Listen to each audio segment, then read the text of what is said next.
So, hello, we are here with Juan Palacios, who is a director of the As the Tide Comes In, which is your third feature-length film. And I wanted to, if you could tell us with your own words, what's this film about? And what was the origin of the story? What sort of drew you to this particular community, and why did you wanted to tell this story? What the film is about, I think there are a lot of layers in the film, but the film is about this little island. Like, it's very tiny. It's this little Danish island in the Wadden Sea, in the west coast of Denmark. And it's only 27 people living there. And it's a very flat land, right? So, the water of the sea is getting warmer because of climate change. Also, like, the storms are becoming more violent. So, yeah, and also, like, the dikes that are, like, protecting the island are pretty much obsolete because there's almost no one living there anymore. So, like, the government doesn't really, invest that much money. So, the film, in a way, it's about, like, speculating about this possible storm that could come and wipe them out. Yeah. And I guess it's a little bit a film about waiting. Like, we have these characters that, in a way, because they've been living there for such a long time, also pretty much in relation with the storms and with the sea, they kind of like, sometimes there is this feeling that they are more carefree. Like, they kind of like, they take it as if it was something normal. Yeah. However, like scientists say that, like, the storm that could come, it could be like more destructive than the ones before because of the new situation with the sea. Yeah. And I was just wanting to ask you as well, because you have a background in environmental sciences, and then obviously I guess this was also your interest of like addressing this issue in this particular community. But how do you approach this topic to the islanders when it feels like, not that they are closed off or that they are denying climate change, but maybe they don't speak about it in the sort of alarming ways that maybe people in another context do? So what was your approach with them? Right. I'm into contradictions. Like, wherever there is a contradiction, I think for me there is something that attracts me. Yeah. I think also we live in a time in which, like, climate change or the impending ecological catastrophe, it's already the context of the time when we live in. So you basically don't have to kind of like even mention it. That's already in the atmosphere. And I think this is like quite an atmospheric film.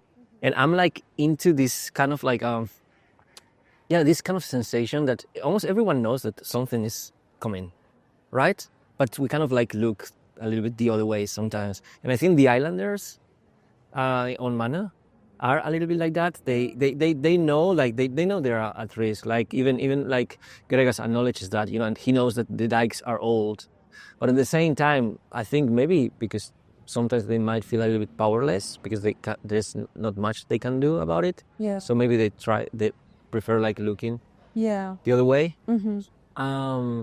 So was that your connection to this community specifically? How did you find out about them, and why did you wanted to talk about them?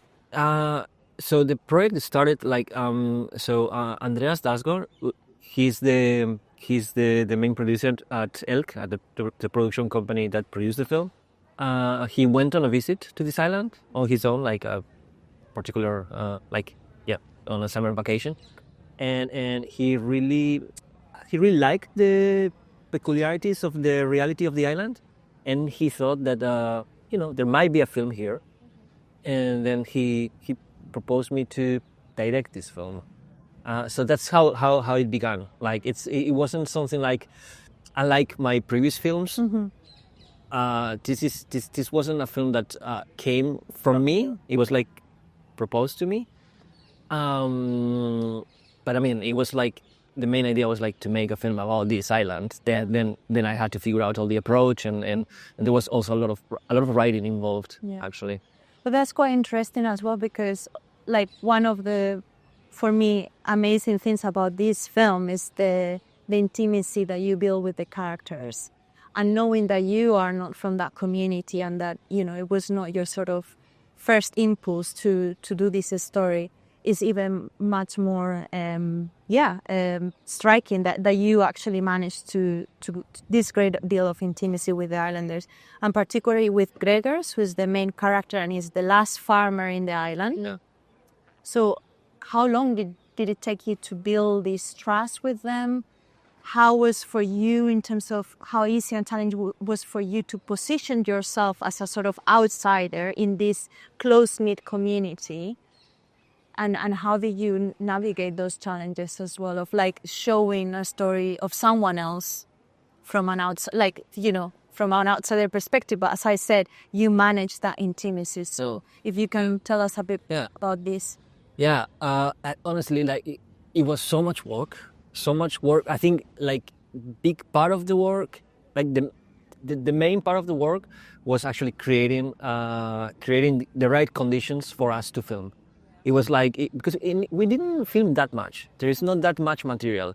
It was so much about like gaining their trust, like bonding with them, like getting to know their reality and their vital stories, like very well. So there was a lot of research involved. So Sophia, who is the co-director, and she's also like a visual anthropologist. So she, at some point, she spent like a couple of weeks on her own, like on the island, getting to know like 27 islanders, like spending time with them, interviewing them, and basically getting to know their life stories. And all that served as the foundation for the writing. Then with all those stories, we would like discuss the ones that were like maybe more relevant to kind of reveal the layers of the thematic layers of the film. Like some stories would like help us to, I don't know, to kind of like surface something about the road that it's connecting the island with the mainland that gets flooded twice a day. So there were like, in their personal narratives, there were like certain elements that could help us somehow like reveal different stuff. Yeah, like moon thing, I really like that. Yeah, for instance, exactly. Like how the new moon affects you, but obviously we know that moon affects tides as well. So I thought that was quite a nice aspect of the film.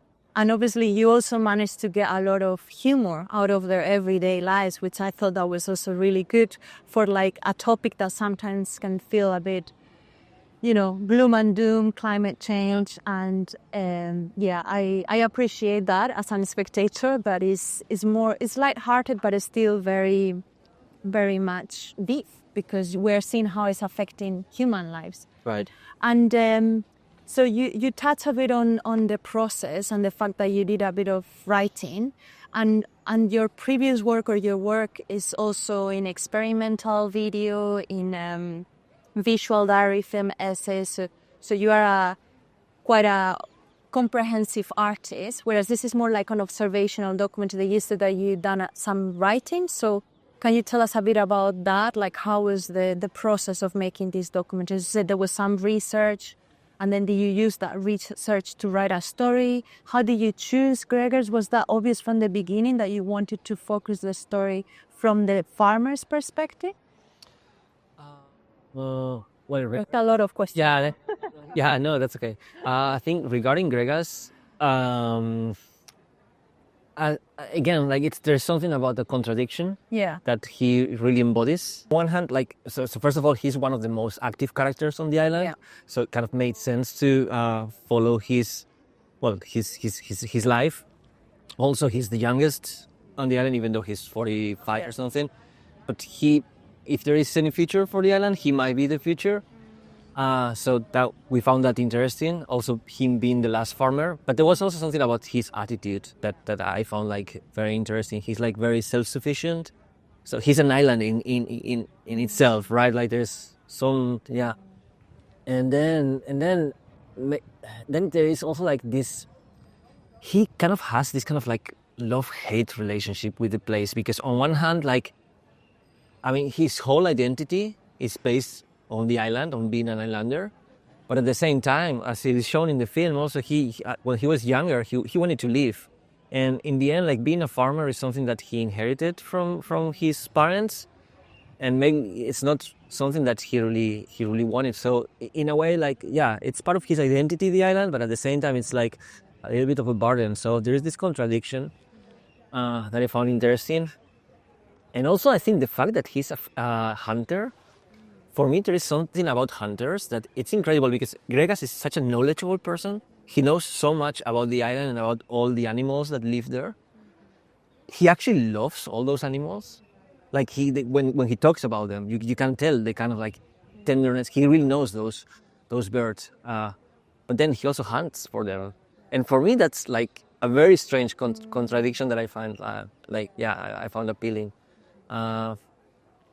So that was in regards to Gregas. And then the other question was about the writing process, right? Yeah, and how much writing was there involved? Yeah, I think the writing was a lot in regards, like, so we didn't want to have interviews in the film. So most of the time, like, whenever we want to have some sort of oral story, it's an encounter between two characters, right? And they start talking. So actually creating those encounters, that was really the big writing planning process, because that's not something that is just happening there, right? You have to create the situation and the condition, both for the encounter to happen, but also to film it in the way we wanted to film it, like to create like some sort of like an interesting cinematic texture. So I think there was a lot of writing and planning in regards to that, but it was a lot about planning for because we could plan the situation, but then whatever that happened there, that was very spontaneous. Yeah. Like we kind of could create like the in and out of the scene, so to speak, but whatever that would happen there, it was like very genuine. So yeah, it was so much writing for those spontaneous encounters to happen. Interesting. And that was so much work. That was really like big part of the work, more than filming in itself. Yeah, and I was gonna ask you about the challenge, because I know that you have this sort of more artsy background in experimental video, and how was for you like filming these big storms, and like in terms of was it like challenging for you actually to be out there in the storm filming this and the floods and maybe your equipment getting damaged? Like, yeah. How was that as well? It was a challenge, but I also love the challenge. Yeah. I must say. I don't know, like when I'm looking for when I'm in this aesthetic search, like there's some fuel that keeps me going. So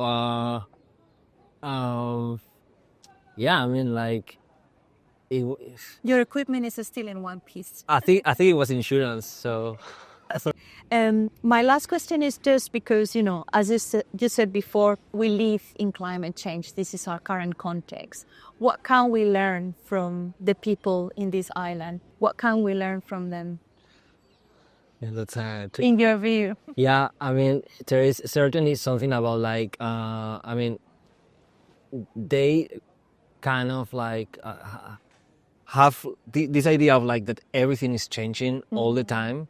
Like they have it like very much integrated. They live in a landscape that has been changing all the time. It's like these islands actually, like it's something that get like in geological terms, they get created and they disappear quite quick in geological terms.